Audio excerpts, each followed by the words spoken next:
Hello and welcome to this virtual tour tutorial video on how to do a 360 with a DSLR. So here's the setup here, the panel head, the fisheye, the camera, and the tripod. That's really all you pretty much need to do a 360 with the DSLR and get amazing results. So with this setup, I'm going to kind of spin this around and maybe you can see it. I'm not 100% sure. There we go. Loosen this up a little bit. Alright.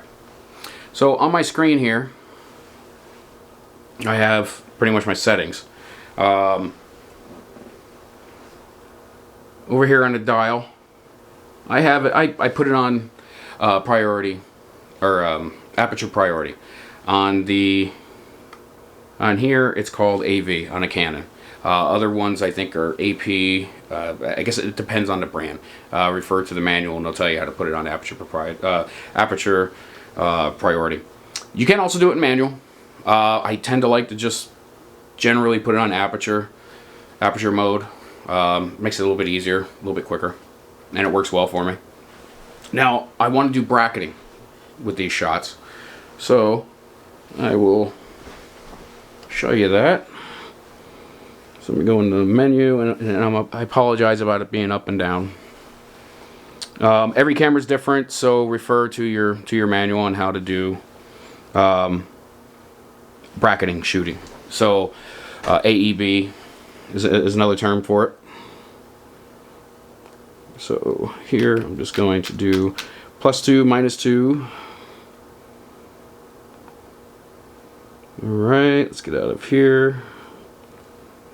And I want to put on a 2-second timer, because you do need a 2-second timer for this, or longer if you prefer.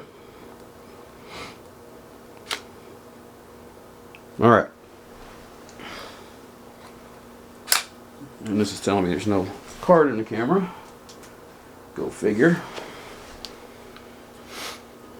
That's a very important step. Alright, make sure you have a card in your camera.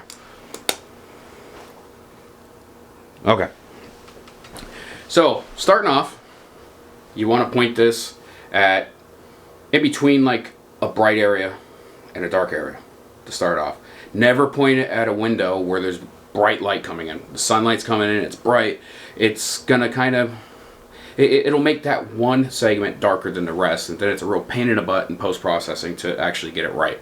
So, I'm pointing this just directly straight ahead for this, and I'm gonna press the button.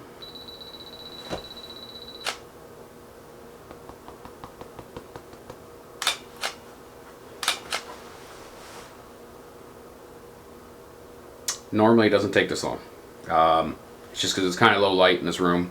It's not the most ideal light, so it's going to take a little bit longer with the shutter speed.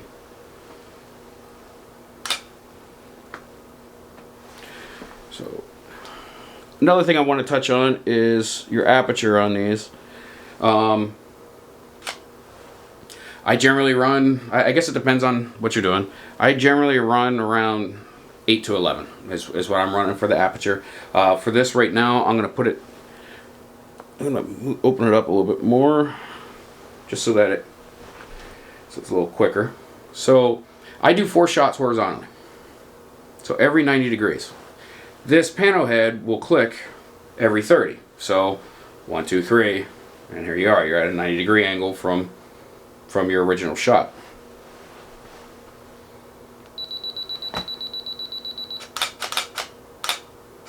Of course, I got a light over there, so it's a little bit quicker. There we go. Now, I'm not using this panel for anything. That's why I'm going to be right in the middle of this shot.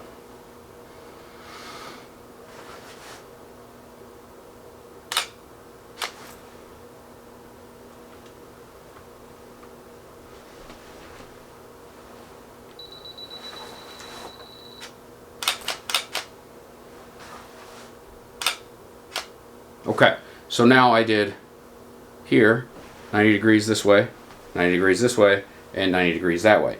So there's my shots all the way around horizontally.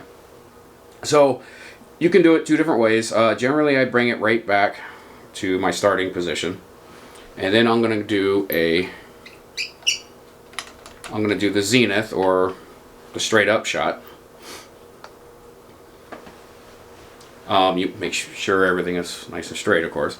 So now with this, because it's going to get me right here with this lens, I got to duck down. So you want to just duck down below the line sight. There we go. Now let's go to the nadir shot. So now with the nadir shot, this one is a little bit different. You go straight down one way, and then you rotate it 180 degrees and shoot it again. Now this, I would generally kind of hide around a corner or something like that, because it's right now this is actually recording my legs. The nadir shot, once it's stitched, is a very small section. However, it's going to get my feet and everything like that in the photo, and you just don't want that. So you can set it for a nadir shot if you're in a larger room. You can set it for a 10-second timer and kind of scoot around somewhere and get out of the way. All right, so now there's my first nadir shot. So now I'm just going to rotate it this way. So now what this will do, and you'll see in the editing tutorial, or the editing video, you go into your stitcher and you do a editing mask.